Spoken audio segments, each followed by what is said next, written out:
ایک دفعہ مدینہ منورہ میں چند تاجر آئے اور عیدگاہ میں قیام کیا۔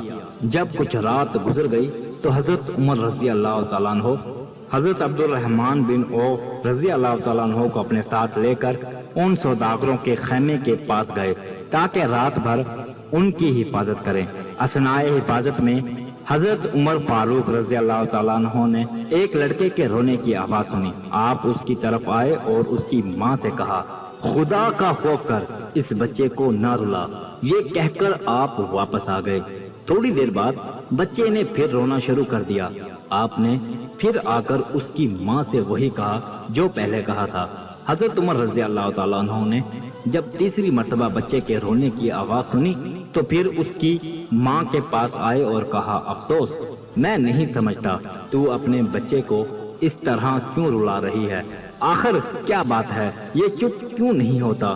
اس عورت نے کہا، اے بندہ خدا، تیرا کیا مطلب ہے؟ تو اپنی راہ لے، تو نے مجھے رات گزارنی دشوار کر دی ہے۔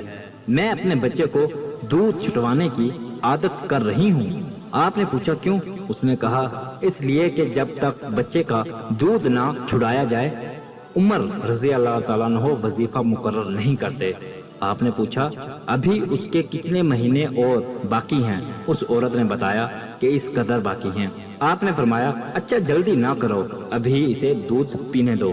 حضرت عمر رضی اللہ تعالیٰ عنہ جب صبح کی نماز سے فارغ ہوئے تو نہایت آبدیدہ ہو کر اپنے کو مخاطب ہو کر کہنے لگے، افسوس ہے عمر، تو نے مسلمانوں کی بہت اولاد مروا ڈالی ہوگی۔ اس کے بعد حضرت عمر رضی اللہ تعالیٰ عنہ نے تمام اولاد و امسار میں یہ اعلان کر دیا کہ کوئی عورت اپنے بچے کے دودھ کو چھڑانے میں جلدی نہ کرے۔ اب سے ہر ایک دودھ پینے والے بچے کا بلا استثناء وظیفہ مقرر کر دیا جائے گا۔ عزیز سامعین، اس چینل کا مقصد صوفیزم، اردو پنجابی شاعری، اقوال زرعی، ہسٹری، اسلامی واقعات کی تعلیمات کو فروغ دینا ہے۔ اگر آپ کو ہماری ویڈیوز اچھی لگتی ہیں تو ہمارے چینل کو سبسکرائب کریں۔ شکریہ۔